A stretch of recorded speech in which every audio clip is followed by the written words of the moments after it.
This is a story about a world obsessed with stuff. It's a story about a system in crisis. We're trashing the planet, we're trashing each other, and we're not even having fun.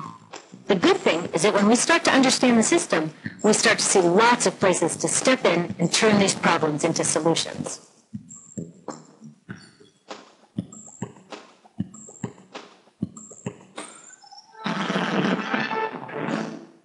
I am so glad that the world is finally getting together to stop climate change.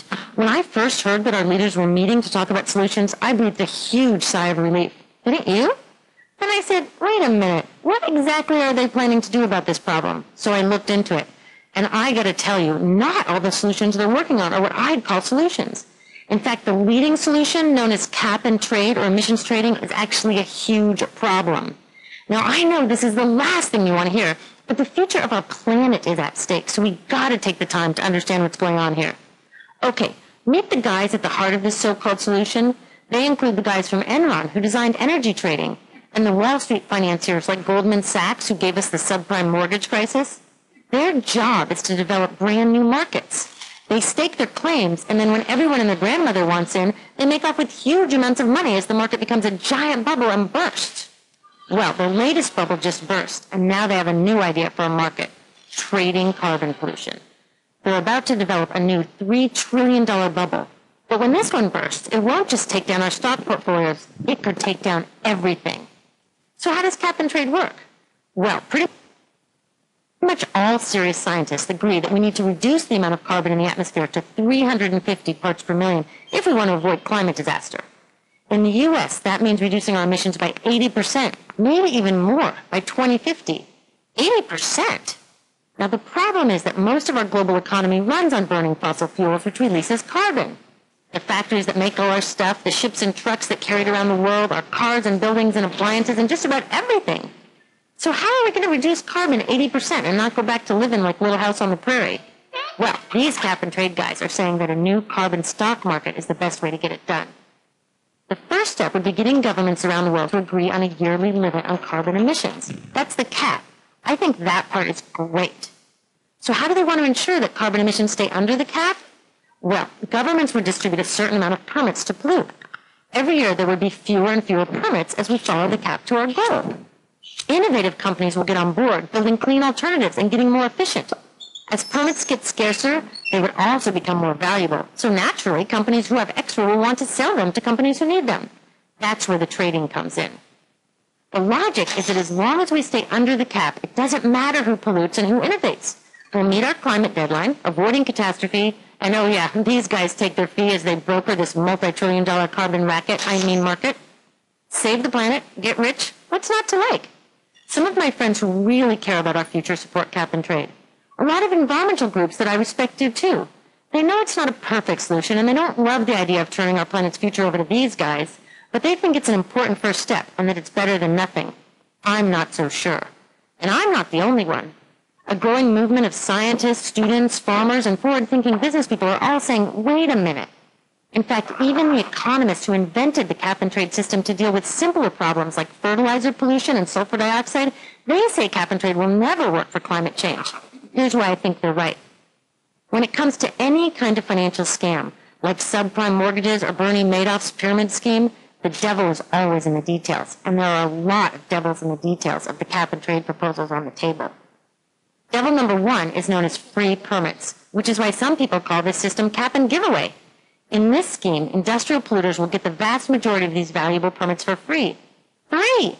The more they've been polluting, the more they get. It's like we're thanking them for creating this problem in the first place. In Europe, they tried a cap and giveaway system. The price of permits bounced around like crazy, energy costs jumped for consumers, and guess what? Carbon emissions actually went up. The only part that did work was that the polluters made billions of dollars in extra profits. MIT economists say the same thing would likely happen here in the U.S. Those billions come from our pockets. A real solution would put that money to work stopping climate change.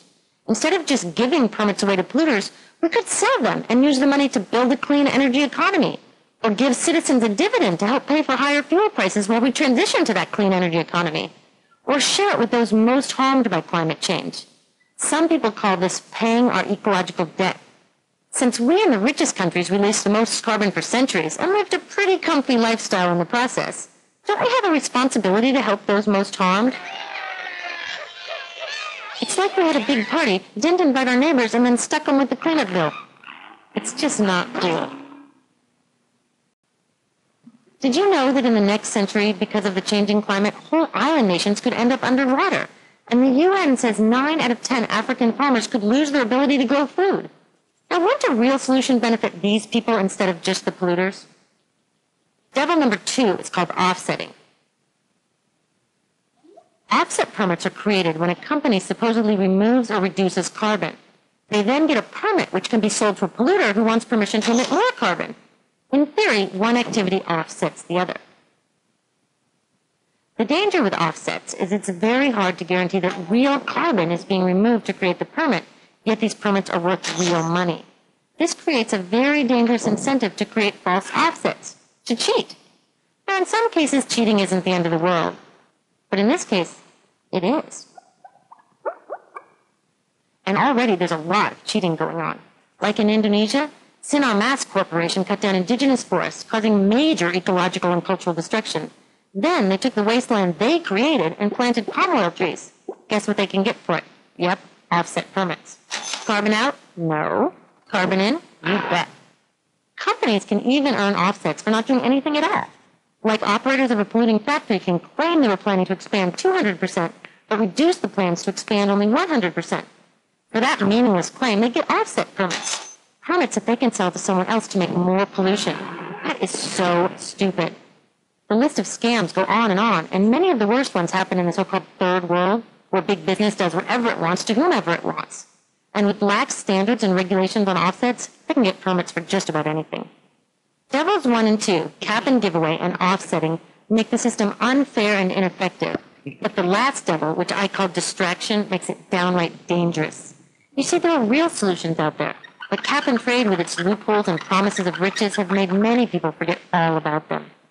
We're not even close to a global agreement on a carbon cap to begin with, and duh, that is the whole point of cap and trade. But instead of hammering out a fair and strong deal, we're putting the cart before the horse and rushing off to trade schemes and offsets. With all the bogus offset projects, huge giveaways to polluters, and the failure to address the injustices of climate change, do you think the third world will get on board with a global cap? I doubt it. If a cap and trade proposal is stopping us from actually capping carbon, it's a dangerous distraction. We don't need to let these guys design the solution. We, us, our governments, we can make laws and do it ourselves. In my country, we already have a law, the Clean Air Act, that confirms that carbon is a pollutant which our environmental agency is allowed to cap. So what are we waiting for? Go, EPA, go, cap that carbon. Instead, a U.S. cap and trade law proposed in 2009 guts the Clean Air Act, leaving it to the market to fix the problem. If a cap and trade proposal weakens our ability to make strong laws, it's a distraction. Concerned citizens around the world need to speak out and demand that we redesign our economies away from fossil fuels. But cap and trade makes citizens think everything will be okay if we just drive a little less, change our light bulbs, and let these guys do the rest. If cap and trade creates a false sense of progress, it's a dangerous distraction. These cap and trade proposals are mostly about protecting business as usual. Right now, the U.S. subsidizes fossil fuels at more than twice the rate of renewables. What? We shouldn't be subsidizing fossil fuels at all. These guys don't seem to realize that the simplest way to keep carbon out of the atmosphere is to leave it safely in the ground. U.S. Congressman Rick Boucher, a well-known friend of the coal industry, voted for cap and trade. He said it strengthens the case for utilities to continue to use coal. No law that encourages coal use can stop climate change. Period. Solid caps, strong laws, citizen action, and carbon fees to pay off ecological debt and create a clean energy economy. That's how we can save our future. The next time someone tells you that cap and trade is the best we're going to get, don't believe them. Better yet, talk to them. They probably want a future safe from climate change too. Maybe they've just forgotten that you can only compromise to a point before a solution isn't really a solution. Look, I know we'd love to sacrifice nothing, save the planet, and get rich doing it. But get real. This is the biggest crisis humanity has ever faced. We can't solve it with the mindset, their mindset, that got us into this mess. We need something new. It won't be easy, but it's time we dream bigger. It's time to design a climate solution that will really work.